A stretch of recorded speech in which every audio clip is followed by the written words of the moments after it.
तुर्की में आए भूकंप में अब तक 41,000 लोगों की मौत हो चुकी है। तुर्की से जो तस्वीरें सामने आई है वो प्रकृति की इंसानियत पर मार को दिखाती है। इस भूकंप के बाद से ही दुनिया भर के देशों ने तुर्की की मदद को हाथ बढ़ाया है। भारत भी उनमें से एक है।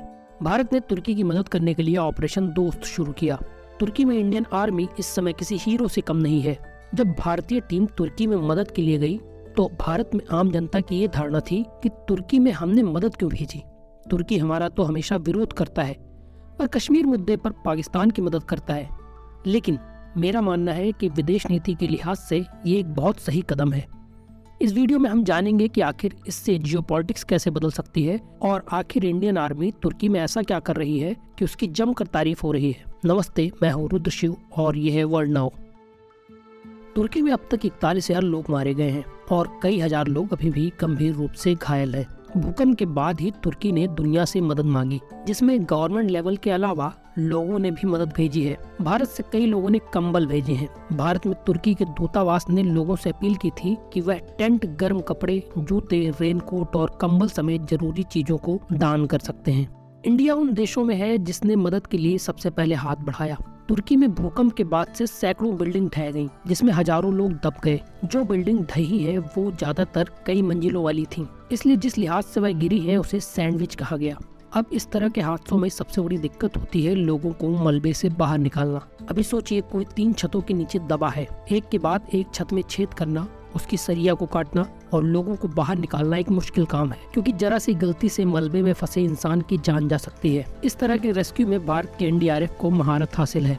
सरकार ने राहत सामग्री के साथ सबसे पहले एनडीआरएफ की टीम को तुर्की के लिए रवाना किया था, जिसने एक शानदार काम किया है।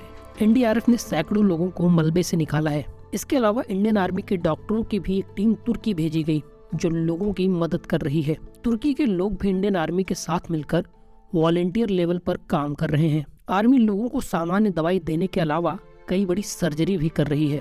एक कॉमन बिल्डिंग को देखकर उन्होंने टेम्परेरी हॉस्पिटल बनाए हैं।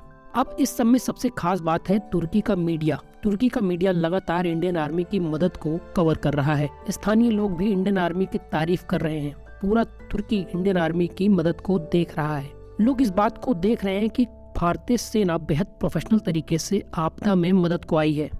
लेकिन जब इंडियन आर्मी को तुर्की भेजा गया तो भारत में लोगों को तुर्की के राष्ट्रपति रेसेप तैयप एर्दोगन की याद आ गई। वही एर्दोगन जो यूएन में खड़े होकर बिना बात के भारत के खिलाफ जहर उगलते हैं। वही एर्दोगन जो बिना बात पाकिस्तान की तारीफ करते हुए कश्मीर का मुद्दा उठाते हैं। आम लोगों का मानना था कि तुर्की की मदद के लिए इंडियन आर्मी को नहीं भेजा जाना चाहिए, पर मेरा मानना है कि इंडियन आर्मी को भेजने के पीछे 2 कारण है। सबसे पहला है इंसानियत और दूसरा डिप्लोमेसी। किसी भी देश की जनता के दिल में अगर जगह बना ली गई तो उसकी सरकार चाहकर भी ज्यादा कुछ नहीं कर सकती। इसका सबसे बड़ा उदाहरण है रूस और भारत के रिश्ते। आज यूक्रेन में पुतिन ने हमला किया है, लाखों बेगुनाह लोग मारे गए हैं। भारत की सरकार न्यूट्रल रही है। इसका 2 कारण है। सबसे पहला तो यूक्रेन हमेशा भारत के विरोध में रहा है और दूसरा कि हम इंडियंस एहसान फरामोश नहीं है।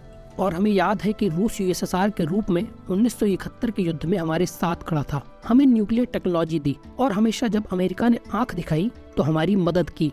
अब हम जो मदद तुर्की में कर रहे हैं वह वहाँ के लोग भी देख रहे हैं। उम्मीद है वह इसे भूलेंगे नहीं। अगर तुर्की और इंडिया के रिलेशन की बात करें तो ऑटोमन एम्पायर के टूटने के बाद 1923 में मुस्तफा कमाल अतातुर्क ने तुर्की को एक सेकुलर स्टेट बनाया। तब से लेकर 2014 तक तुर्की में लगभग न्यूट्रल सरकारें रहीं, जो इस्लामिक देश होने के नाते पाकिस्तान के पक्ष में रहती थीं, लेकिन भारत का विरोध नहीं करती थीं। फिर सत्ता में आते हैं Recep Tayyip Erdogan. Napoleon Bonaparte का यहाँ एक कोट में कहना चाहूंगा, धर्म एक बेहद शानदार चीज है जो आम लोगों का मुंह बंद करा देती है। एर्दोगन ने सत्ता में आने के बाद से ही धर्म को बखूबी इस्तेमाल किया है और भारत विरोध का भी कोई मौका नहीं छोड़ा। लेकिन ये भूकंप एर्दोगन की जिंदगी में भी आया है। ऐसा इसलिए क्योंकि इसी साल मई में तुर्की में राष्ट्रपति के लिए चुनाव होने हैं। एर्दोगन जहां भी जा रहे हैं वहां उनका विरोध हो रहा है, विपक्ष मजबूत हुआ है और अगर तुर्की में एक ऐसी सरकार आती है जो भारत के पक्ष में ना रहे तो कम से कम विरोध में ना रहे तो बहुत ही अच्छी बात होगी।